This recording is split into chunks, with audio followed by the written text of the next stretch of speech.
Good morning and welcome to the Personal Transformation Experience podcast. My name is David Brand. My wife, name is Maureen Brand. she can introduce herself. That's awesome. We decided to start this podcast after years of conversations. We said, hey, maybe we could expand the audience of our conversation. Maybe others could benefit from it. So it's our purpose that each week we bring people information, tools, and resources that will help them achieve optimal outcomes in all areas of their lives and all the relationships they have in their lives, whether it be their children, other family members, people they work with, partnerships, spouses, and so on. So today is the second part of a series that we started last week, and we started talking about life with children on the autism spectrum. We talked about birth to 5. Today we're going to delve into the next segment, which is 5 to 11 years old. Yes, we're going to talk, because it's a lot of information to wrap your head around. I think each phase holds different challenges as children change and they get older. I think I'd like to start out talking about holidays and Topical topic. Yeah, and how children on the spectrum have a hard time during this time of the year, this season, particularly Thanksgiving, going into Christmas and New Year's. You know, there's a lot of hype. There's a lot of activity. People behave differently. And so I know I work with a lot of families and they always ask me, how can I navigate the holidays with my child? Yeah. Especially the ones with toddlers, even teens. I think most people are affected through the holidays. It's neurotypical and neurodivergent. And so it's important to remember that children, you have to set up the expectation of going anywhere or going into the holidays and what it means as best as you can with the child that's age appropriate, right? So, I mean, my 20-year-old struggles right now. It gets very anxious and always has. And I could never really understand what the anxiety is about. And I read something by this guy I follow on Instagram, Russell.co. He is an individual with autism. He's an adult and he does public speaking and he speaks and he advocates for adults on the spectrum. And he wrote an Instagram post about how holidays affect him. And it was very interesting because it's a lot of, everybody changes their behavior. Suddenly you have all this, everybody's like super generous and they, everybody wants to serve people. It's a special time of year, Special right? time of year. And, there's like a lot of, you go to the malls and there's, a lot of loud music and lights and Christmas and this anticipation about, whatever you believe is going to happen, right? For, Santa Claus or whatever the Jewish holiday, however you celebrate, it's just a really, can be an overwhelming time of year. Yeah. A lot of family gatherings. Family can be very challenging, especially when you have a child on the spectrum and they don't understand your child's behavior. And everybody is so quick and ready to tell you how to parent your kid.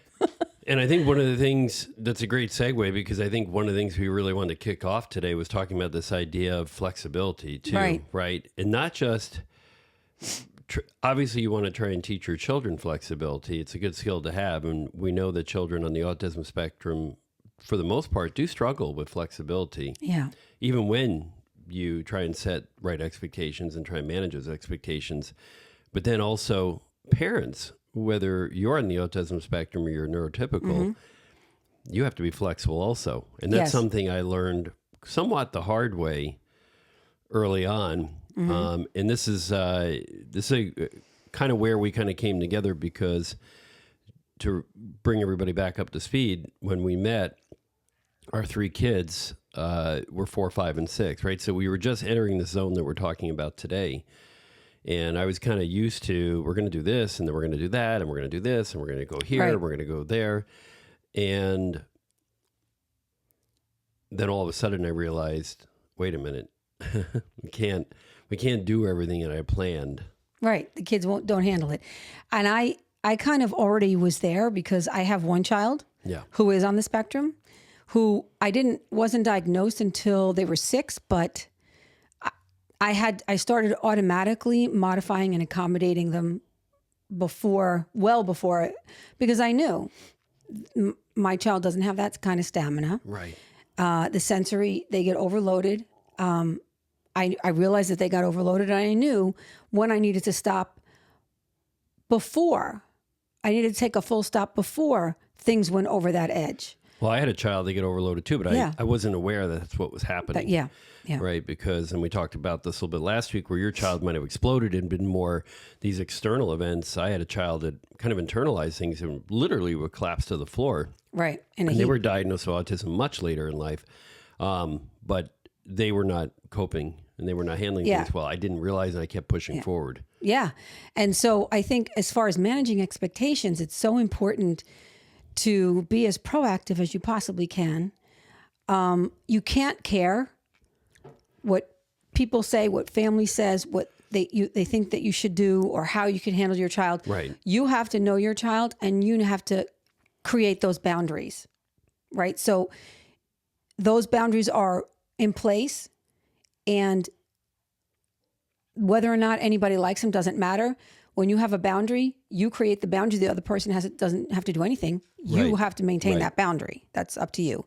So I learned that early on too. And I know that, I spent many years, my family, telling me, oh, she's, how to work with my kid and what to do with my child. And I didn't appreciate it at all. And I typically didn't listen. Once in a while I might, but then I ended up, checking in and realizing it was a mistake. You have to show your kids who's boss, or that kind of, Right. and that just, Yeah. I don't think it works with any child, No. and especially not with a child in the autism spectrum. No, yeah, no is never something that you could just say.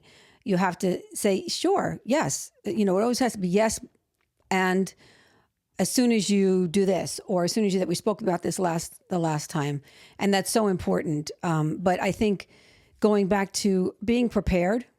I can't say that enough. Being prepared to be flexible too, though. Yes. Right, because you can tell, and what we've learned, Right. is don't overplan and don't overschedule. Right. Yes. Don't But overschedule. Even maybe that one thing that you scheduled to do isn't going to go as planned and isn't going to go as long as you planned. Or maybe that child you dropped off at that birthday party, 15 minutes later, you're going to get called to pick them up.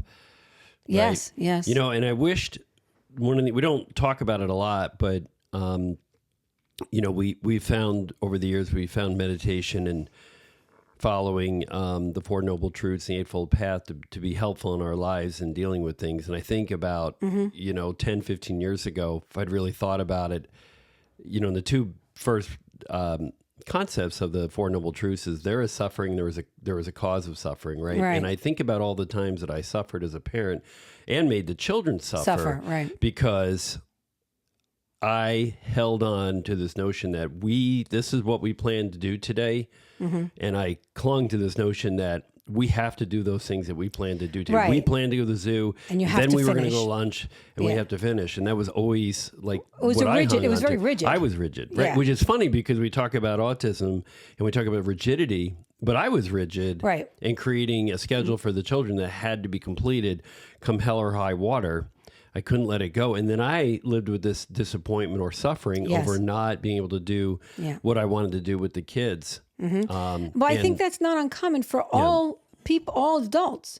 So even in the schools, and I don't want to spin off on this too much right now, but I will say that, going into a public school system, a child on the spectrum, adults can be very rigid, even though they expect the child to be flexible. Right. They are rigid. They're like, this is what we're going to do. They don't practice this flexibility, but they expect the child to be flexible. So that's a big conflict.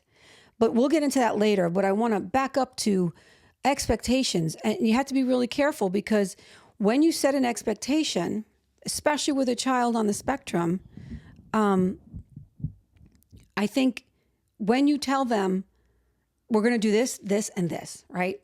So now they're anticipating doing this, and then this, and then this. Even if after they do the first part, they're like, you can tell just by their behavior, they're starting to act out, they're starting to have struggle, they're starting to, the stimming happens or the whining happens or, they start to struggle. But now they're anticipating that next thing. So if you say, guess what, we're not going to do that, now you have a shitstorm. There's that piece also, right? Yes. It's two sides to it, right? Yes. It's overscheduling and then not being able to get all the things done, or scheduling, being very specific, and Right. then not doing it. Right. And them holding on to, you said we were going to do Yes, this, right? yes. Which is what you're getting So, at. right, that's what I'm getting at. So with a typical kid, you could probably do them. Mm-hmm. And if you have, if you're prepared with, drinks and snacks and, whatever you need. Oh, whatever God, that was child- the other thing. We were just my never God. fully prepared. We didn't, somebody invariably Yeah. needed to eat right away. Right away. As soon as you got in the car, I'm hungry. Or had to use the bathroom immediately when you're on a country road, right? Yeah. So, I feel like my mic is too far away. Hang on a second. So I feel like I was always behind the 8 ball and it drove me insane. And I was listening to Mom on the Spectrum and Orion Kelly. He was, I love they that. have a podcast. Mom on the Spectrum is here in the States and Orion Kelly's out in Australia. Yeah. And they're both on the spectrum. They're parents who parent children on the spectrum. So super challenging, right? And they talked about outings and how everybody's, they knew people with neurotypical kids who had their whole day planned out from morning till night. Mm-hmm. And we're lucky we got one event in, right? If we wanted to go to a store or, do something like take them on a hike or go to a movie theater. That's a whole nother. That's why we didn't send our children to summer camps, right? I couldn't say, or I with the tried structured activities and Right. it didn't work. No, it didn't work. My own child, I tried to send her and it was a nightmare. She lasted 4 days. 4 days. And even that was I probably shouldn't have now looking back, I would have not sent her. Yeah, I think in the long run, some of those examples are trying to put a square peg in a round hole. Yeah, for sure. yeah, and to the child, to the child's detriment. And nobody understood it. Even though the director was like, "Oh no, we have this. We know these kids." No, she had no idea. She had no clue, and they were trying to force her to behave in a way that she just was not. Her body was not able to do it. And they didn't understand the way she behaved, and it was tricky. So I had to pull her out. Other kids were uncomfortable. The counselors were uncomfortable because they just didn't understand.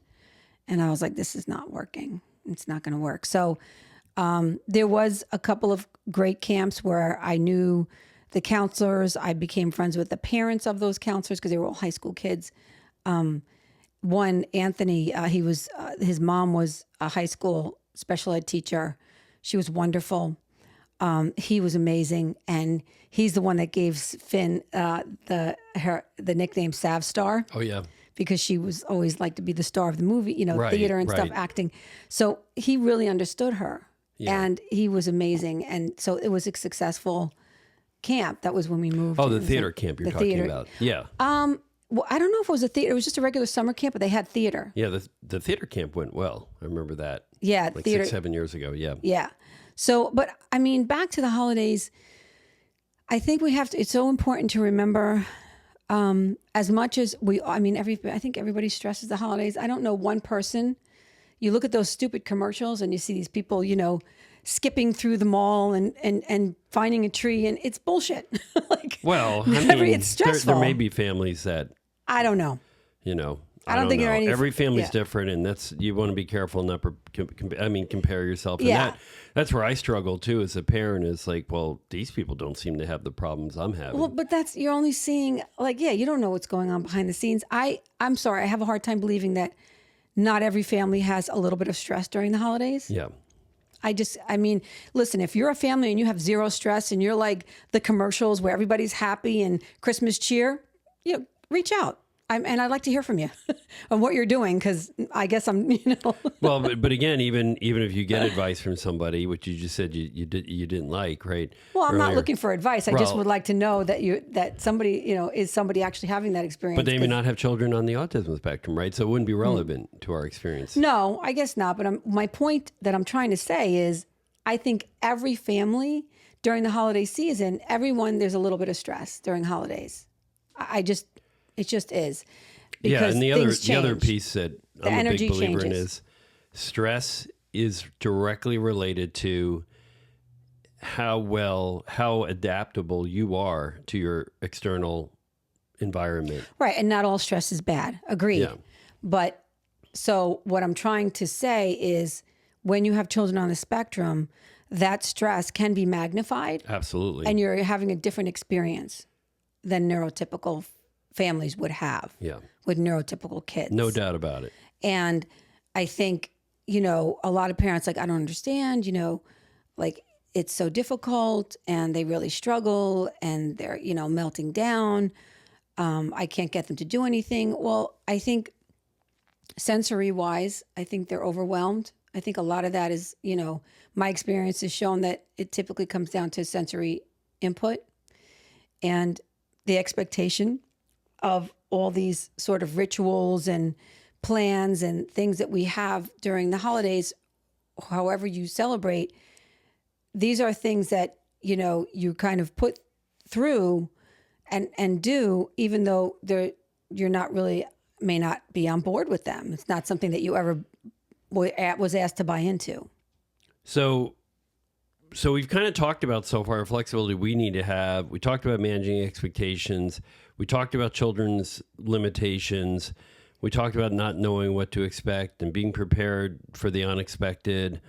But what do you do in the moment? What does a parent do in the moment? I'm sure if somebody's watching this and has a child in the autism spectrum and they've tried to be prepared and they've tried to prepare the child and then things go sideways. Now you have a child that's freaking out. You're freaking out inside. And I've been there. I think you've been there. What do we tell people that are in that situation? Maybe you have a 6-year-old and you're kind of new to that. Yeah. Like, how do you manage through that meltdown in the moment or that things are really sideways? So I think you need to be prepared to pull out, meaning pull back, remove yourself from the situation. And you need to be prepared for that. You need to know that if you're going into a situation, you may have to leave abruptly because your child's not handling it well. What if your child isn't handling it well, but doesn't want to leave? And I've seen that. Right. So you could just say, we're not going to leave. We're just going to go over here to this quiet space so we can calm down. And there's a lot of things that you can do, especially if you have a small child. Go someplace where it's quiet and not too bright and away from all the stimulation. Put your child in your lap, sit down on the floor wherever you can while that child is sort of in your lap in front of you facing away and sort of just rub. Here's what I suggest. I mean, this is something I got from an occupational therapist. You kind of just gently squeeze, their thighs, rub down, Right. sort of give them like sort of friction against their skin. And what is that called? It's What you're doing, there's a name for that. Well, there's joint compression, gentle joint compression, but what you're doing is you're stimulating a sort of sensory response. So a lot of children need that pressure and a lot of them don't. So if you have a child who doesn't like to be touched in that way, but needs some kind of pressure, you bring them someplace where they can press their bodies up against something. You bring something with them, maybe like I said, prepare. So if you have something that's lightly weighted, like an exercise ball, a weighted blanket, weighted vest, these things you can get for children for this purpose. Something that they might need something tight around them. I know I used to roll my child up in a like a taco in a blanket. So even their favorite blanket, roll them up, kind of give them that pressure if they don't invite the touch. Some children don't, some children do. I know mine needed the compression, so you get behind them and you kind of put friction on their thighs. You go down into their ankles. You squeeze their little feet gently, obviously gently, but enough to kind of release a little bit of happy chemical in the body. I know there's a space behind the ears. That's a good idea because it's not always about what you say; it's what you do in the situation. The head is a great place to do that. To give a little massage behind the ears, it releases like serotonin, I think. I don't know. Somebody will correct me on that one, but I'm pretty sure that's what I learned. Some good chemicals. So just to calm. They really just need that calm. And then once they're calm and they feel like they can go back, you can have that conversation, because you can't reason with a child who's upset. Plus the other thing that I've come to realize they can't always verbalize, right? Now, some No. children on the spectrum are nonverbal, right? Right. But we have verbal children on they're high functioning autistic children, but sometimes they can't verbalize, or often our children have not been able to verbalize what's wrong. So No, how right. do you have that conversation that you just referred to if they can't verbalize what's wrong? Well, if they can't verbalize what's wrong, they can understand. Typically, they can understand what you're saying. I mean, unless they have a hearing issue. Yeah, we don't have that issue. Yeah. No. So you can get them to follow a direction. My child would get really upset and just start now they'll text me. They still do it. If they get so upset where they're beyond words, they'll start using sign language and texting. So, but when they're little, you can, first of all, I would say the less you say, the better, right? So that child needs to get through that time. As long as they're doing it safely, they're having a meltdown, they're crying. As long as you keep them safe, you might just have to sit down with them and let them have that meltdown. Yeah. I think like everything else we've been talking about is kind of coming together right now, because I think about validating. I think Dr. Becky talks about validating children. And then this whole thing that we talked about, Mark Brackett, and emotional intelligence. Yeah. It requires us to have emotional intelligence in our Absolutely. response, right? Because if we sit there and yell and you can't act this way, it's not going to, you only make it worse. You're going to escalate the situation. Yeah, big time. Yeah, it will escalate and you'll get nowhere. And we know the teachers did that throughout school, right? Especially with your child. Yeah. They can become self-injurious that way too, because they get so upset, they don't know what to do with themselves. So they start banging their head against the wall or biting themselves, or, kids can get really upset. And when those things happen, their brain is fritzing out. I mean, they're just not working. Yeah. And they're trying to get rid of the pain inside their body. They don't know how to deal with the emotion. It's overwhelming them. So that's what they do. I mean, it's not uncommon. So I think, again, quiet, expect this to happen. If it doesn't happen, great, but you need to plan for it. And if your child does have a meltdown, this is one, get them away from the immediate environment. Take them out of the environment. Take them out of the environment. Just let them know in no uncertain terms you're not leaving, because then they could think as punishment. It could, they're thinking, oh, I'm in trouble.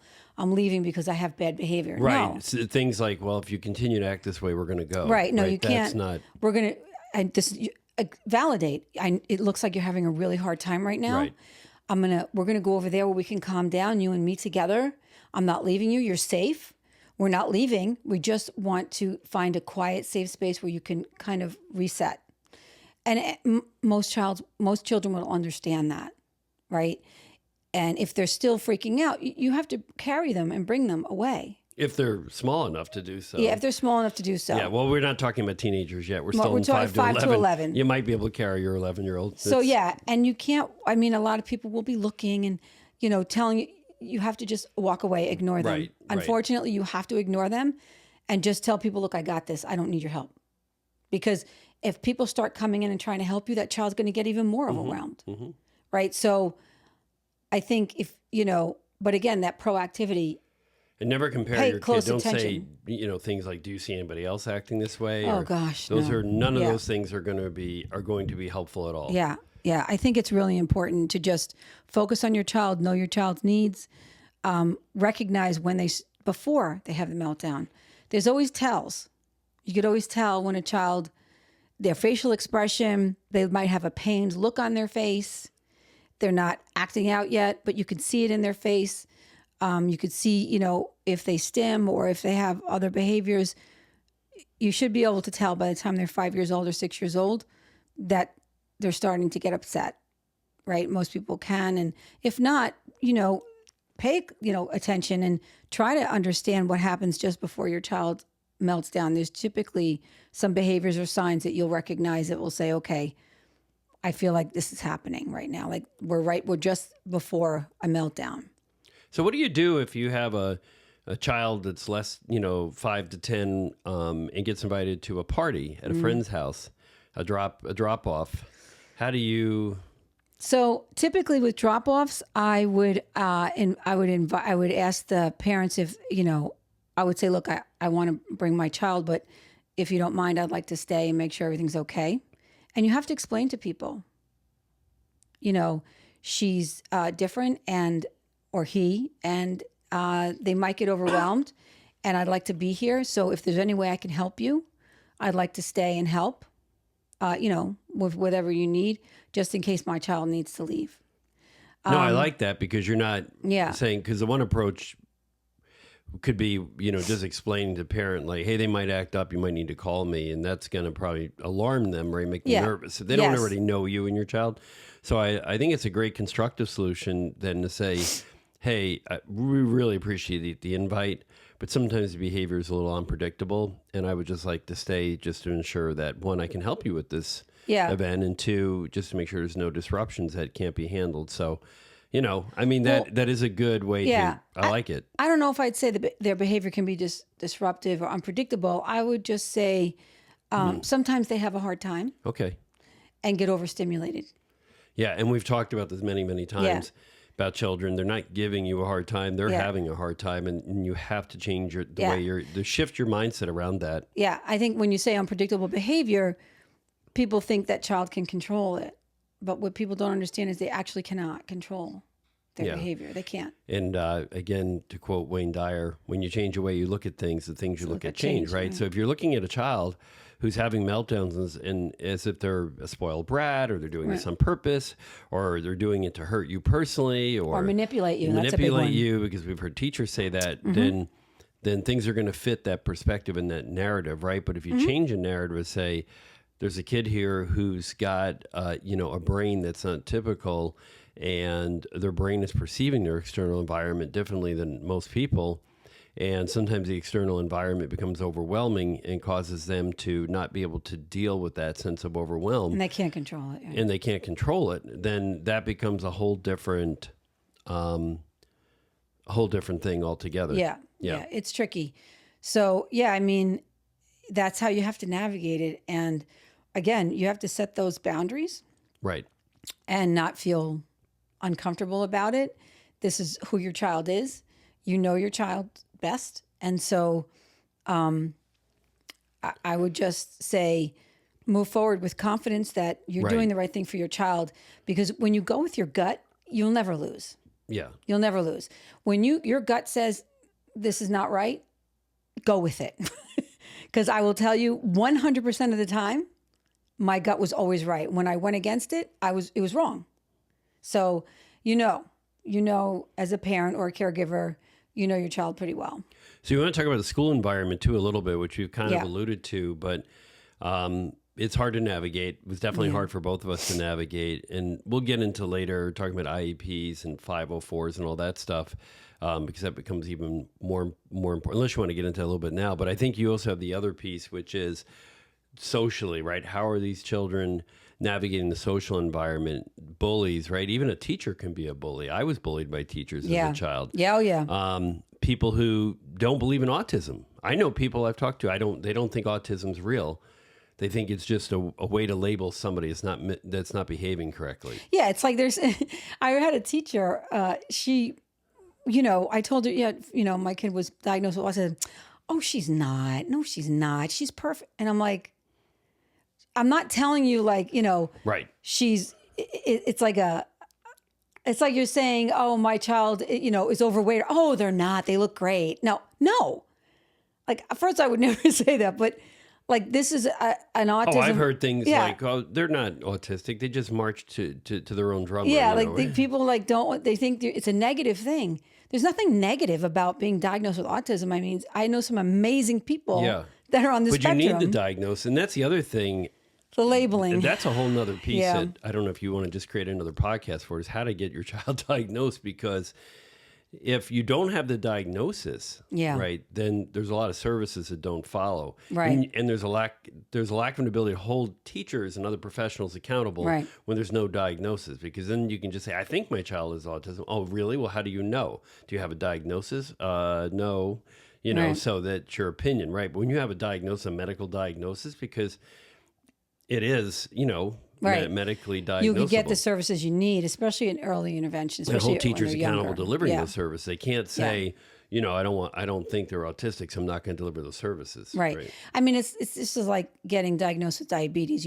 once you get diagnosed, you can now treat it. Right. But you don't have to live your life like you're not, I am diabetes. No, I'm a person with diabetes. I'm an autistic person.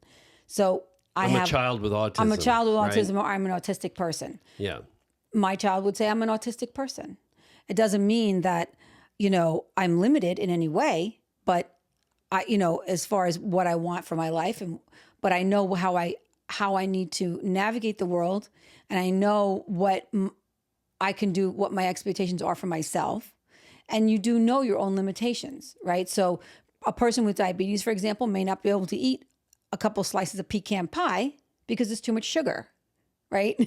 So Right. you modify it, and you might have a sliver and make sure that you have the right amount of insulin in your body to handle it.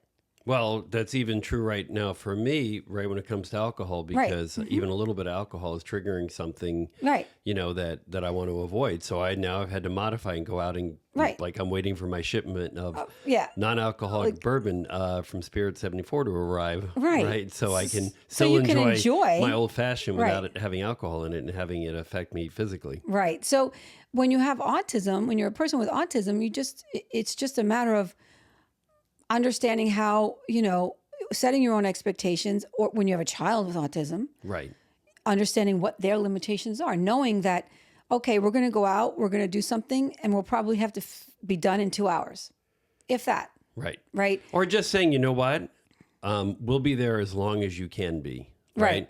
And if you can't, don't feel up to being there the whole time, just let me know and I'll come get you. I mean, you do that today with Yeah. your 20-year-old's not driving yet. Right. So it's important to set that, because getting back to the earlier thing is scheduling the day is not good, but also sometimes they say, well, I thought we were going to do this, and then they don't. They get upset also. Yeah. I mean, literally your child was upset because we watched a movie and nighttime fell and there was Oh something my they wanted to do. gosh. They were Yeah. much younger, obviously. They wanted you to turn daytime into nighttime Nighttime into to day. daytime. Well, so that's a whole nother. So the concept of time with people on the spectrum, ADHD, Yeah. and the spectrum is very, very tricky.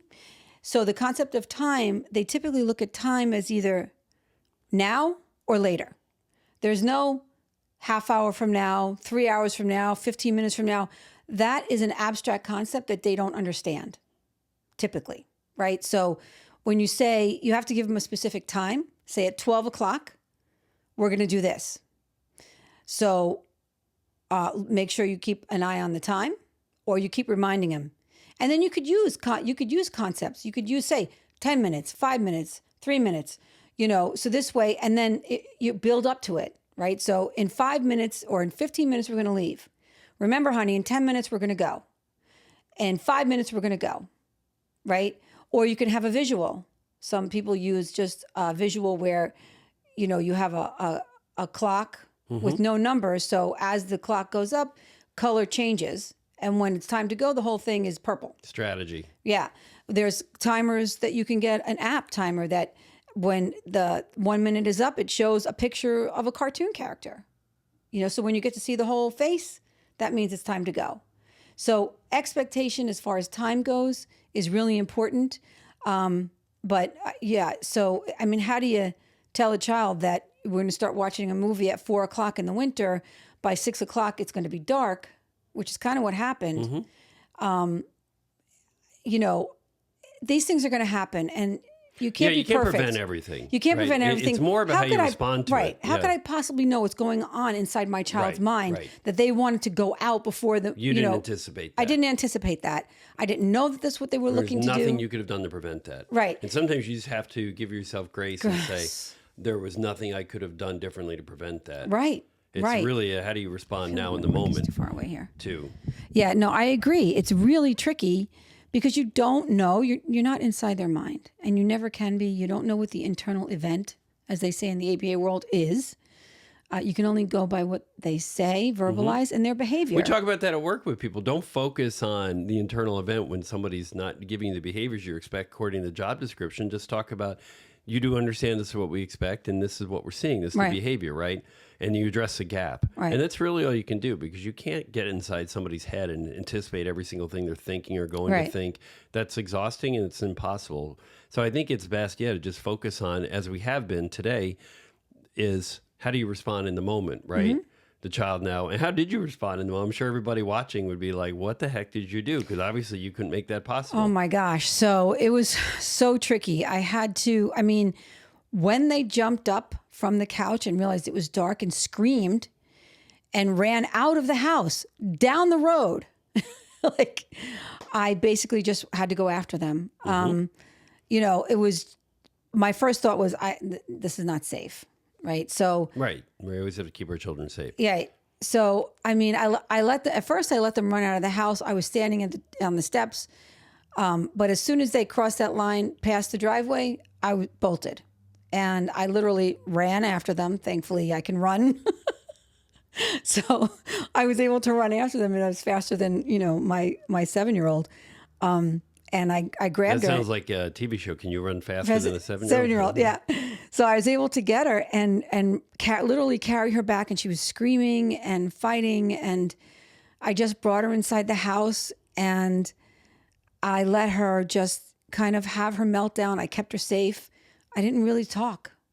And in the midst of a meltdown, like I said, the fewer words, the better. The less you say, the better. Saying shh, shh. Right. That actually mimics sort of a sound machine, which is very calming. Yeah. So when you go shh and you kind of gently rub, if that's something they'll invite you in to do, if you could gently rub their back or rub their legs or, gently provide some pressure and friction on their bodies, appropriately, rub their back and maybe their head or whatever they let you. Touch is always good. And try to get them, to calm. But if their body can't stop moving, let them move, let them run around, let them, you don't want them to be destructive, but if they need to jump and run, I mean, bring them. Did I bring her into the backyard? I think I might've brought her onto the back patio. I mean, we had a huge deck at the time and a large backyard. So I brought her into the backyard, because the front of the house, we lived on a major double line road, so we couldn't, be there. But and I just let her get it out, get that anger, that energy, whatever she needed to get out. And I said as little as possible. Mm-hmm. And so you were really de-escalation mode, right? I was in de-escalation mode, and because the more upset they are, the calmer you need to be. That's the number one thing I would say to any parent. The more upset they get, the calmer you need to bring your body, especially your own central nervous system. Because when they get upset, you get upset. Right. So be mindful and bring yourself down. It keeps going back to controlling our response. Control your response. Bring yourself down. Be calm. Stay as calm as possible. Find a happy place. Whatever you need to do to understand that child's having a really hard time. And the calmer you are, the calmer they're going to get. Period. Full stop. If you get upset and start yelling, it's going to only escalate into something major and someone's going to get hurt. Yeah, and we don't advocate or encourage allowing a child to be destructive or hurtful to other people in this behavior also. I don't think we had to deal with that as much when they're 5 to 11. We'll get into that next week when we talk about 12 to 17. Yeah.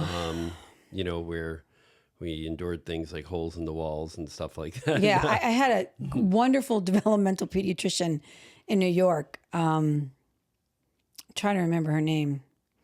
Diane something. She's amazing. She's still there. Yeah. She's part of the Pulses Network now. Mm-hmm. And she said to me, I brought my child to her when she was like 10 or 11. And I told her about the issues that we were having. And she wrote a very supportive letter to help me get services for her in school. And she said to me at the time, so as Finn goes into adolescence, things are going to look very different. Mm-hmm. I remember. And I looked at her and I said, what do you mean? She goes, well, basically the shit's going to hit the fan. Right. And I had no idea. I could never anticipate what she possibly meant until it actually happened. And I will tell you, she nailed it. And it was unbelievable, the challenges that adolescence presented with my kid. I think we're going to be where we really get into some stuff, because it was kind of great. And in some ways we could plan out the day and we could manage those expectations. And sometimes there were meltdowns, and we had 3 kids and we could pretty much all do the same thing with them. We could go to movies together, and sometimes, well, we didn't even talk about that. Sometimes movies. Your child ran screaming out of theaters, Yeah. right, because of sensory overstimulation. Yeah. When I in a situation where I brought all the kids to the same movie, and Yeah. one of them had to leave, I found myself standing in the doorway to the theater, with holding your child. Sometimes you weren't there because you were working on your master's degree. Yeah. By the way, she has a master's in special education. We didn't bring it up. So she's an early intervention specialist. So this is my wife's bread and butter. Her passion is dealing with children on the spectrum, especially small children, and coaching parents through dealings with these things. So this is what you do for a living. Yeah. I'm a leader in the financial world for a living. So, but we are talking about not just things that we know from parenting experience, but things that you know from your education and professional experience as well. Yeah. Yeah. I mean, as far as the movie theater, so every child, is different and they have different sensory needs.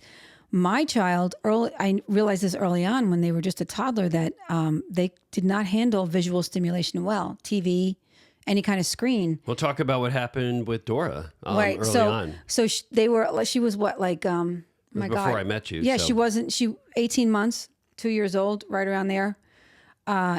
She would be watching a show like Dora the Explorer. And there was an episode where there was a bush that was talking. Dora walked into the bush, and my child jumped up in the living room and started screaming, running through the house. The bush ate Dora. The bush. I mean, she lost her mind. And I'm like, honey, it's okay. No, it's not. Like, there was nothing. I shut it off. I shut the TV off. I don't think it was that young because she wouldn't have been that verbal at 18 months, but it might have been a little older. That's true. No, it was 2 years old. Yeah. Okay. I think she was verbal.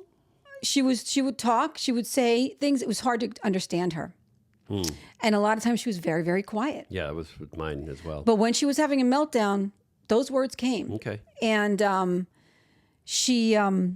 remember shutting the lights off. Like, it was daytime, so we had plenty of natural light. So I had shut any light that I had off. We went into my room, which was, I think, downstairs at the time, which was a little darker. And I had a large space downstairs, so she was, able to walk around if she needed it. But I remember just calming her down.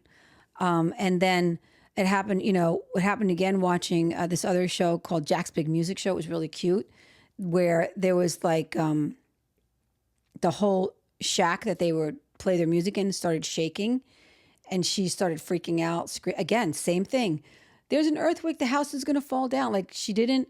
So what was happening on TV, she connected to what could happen in reality. Yeah.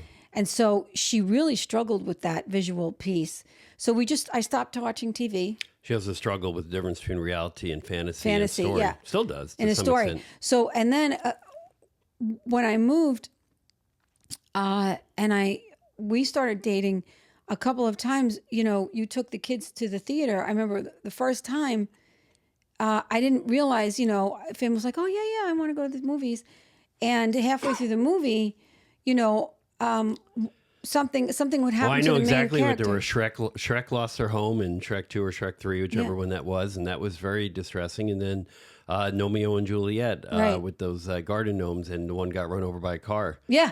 I know exactly what the triggers were. Yeah. So when she sees these things and she can't process it in her head, she freaks out. Like, I don't know what's happening. I can't handle this. Is bad. This poor character, like, she connects so yeah. So we don't really go to deeply. movies now. Yeah, we don't do movies. And she knows. And that's something you know we had to give up, is going to movies as a family. Yeah. And it was just something. I mean, Cloudy with a Chance of Meatballs was fine. Yeah. I was there. Yeah. I don't think we had to leave. Maybe we did leave. Maybe there was no trigger there too. But then later, so I mean, we accommodated, right? The family would watch movies in the living room on DVD. Sometimes, and sometimes somebody had to leave because it was overwhelming. Fine, but then the rest could continue to watch movies. So we just found it was better to watch movies at home on DVD and never go to the theater. Yeah, and I think later, as I got into adolescence, what they started doing was watching the making of the movie. Right. When they were able to watch the making of the movie and see what happened and how the characters had the makeup put on and how it was all make-believe, they were able to grasp onto that piece of reality and understand that, okay, this didn't actually happen. So, or they would watch it over and over and over again, the same movie that made them kind of feel good. So it's just very, very interesting how she responded. So that's not unusual. You know, kids have a hard time. Some of them get really engrossed in the screen, but the bigger the visual, the harder it is. Like even now, they don't watch movies. It's rare. Like they'll come down and just sit at the edge of the living room, or it's rare that she'll just sit with us. She'll come down or she'll sit like on the stairs and watch it from the stairs, like from a distance, so she could like quickly run away if she gets anxious. So it's very interesting how that's, you know, but now they know. So next week we're going to talk more about 12 to 17 and getting through middle school and high school and some of the services that we needed at school and navigating puberty and all those things. So it's going to be, I can't wait for that topic. Yeah. And I guess to summarize today, the theme really, the takeaway I have is when it comes to daily life routines, we have to be flexible, be prepared to pivot and change and be adaptable and not be rigid. Yeah. And sometimes if, you know, you have a partner and you have children, you may have to split up. Yeah. Right. A lot of times we did that. Divide and conquer, because it's true. You would do different things with your kids and I would have to do something else with mine because 100%. We couldn't do something together. And that's okay too. At first we were like, because we wanted to do everything together, but it didn't serve us. We couldn't do it. Yeah. So we had to, you know, just kind of accept that, and that's okay.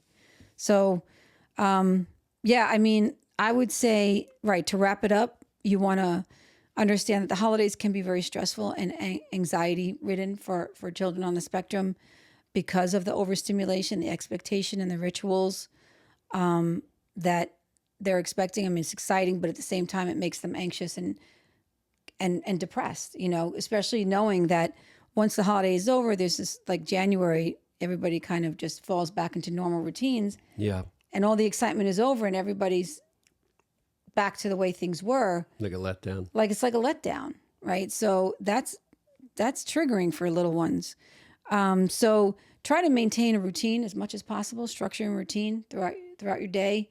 Obviously, we always do things, but come January, try to continue that. Yeah. Continue outings, continue exciting things, even though I know there's not a whole lot. Try to anticipate that and plan ahead. I think that's what I would advise as much as you can. Always manage your expectations. Know when you take your child somewhere that you might have to leave. Right. Abruptly, and that it is what it is. If that's something your child needs. My child now tells me, I want to go. Right. Like I want to go now. Right. You know, look at what they're not saying. Pay attention, close attention to their behaviors. Any behaviors that might occur just before they have a meltdown, like you can anticipate that. The antecedent. And the behavior. Antecedent, right, behavior and the consequence. Consequence doesn't mean, you know, a consequence of their behavior. It means what happens at the end of the behavior, which could be a good thing, could be a bad thing. What else did I want to communicate? Yeah, all behavior is a form of communication, so it's important that we understand that. I mean, we're born nonverbal, and that's how you communicate with your child, through gestures and body language. The school environment and children on the spectrum is a very tricky place to navigate. So social dynamics, bullies, many teachers don't understand or get or even believe that children are having these behaviors, especially with some like autism spectrum. It's invisible, right? There's nothing visibly that you can see that's going on with the child. So it's behavioral, and it's hard for people to wrap their head around that. So you need to find acceptance, understanding, compassionate people to help your child. Build your village. So, and we talked about Mom on the Spectrum. She's a great resource. We'll provide a link in the show notes. Kelly or Orion Kelly, he's also a dad on the spectrum. He's really funny, and he's got a great podcast. So Autism Spectrum News, I found this wonderful link to an article, Compassionate Parenting Tips for Families with Autistic Children. We'll provide that. I love this. It's very easy to read, and it really spells out all the things in a simple article, and it's a great resource. So check that out. Okay, so we'll wrap it up for this week. Again, we're going to talk another part in the series next week, talking about children from living with children on the spectrum from 12 to 17. Thank you for watching. If you have any questions, feel free to reach out. If you like the podcast, follow it, share it with others. Subscribe. Visit our Instagram page as well. And we look forward to seeing you for the next episode. Yes, thank you. Have a great week. Have a great week.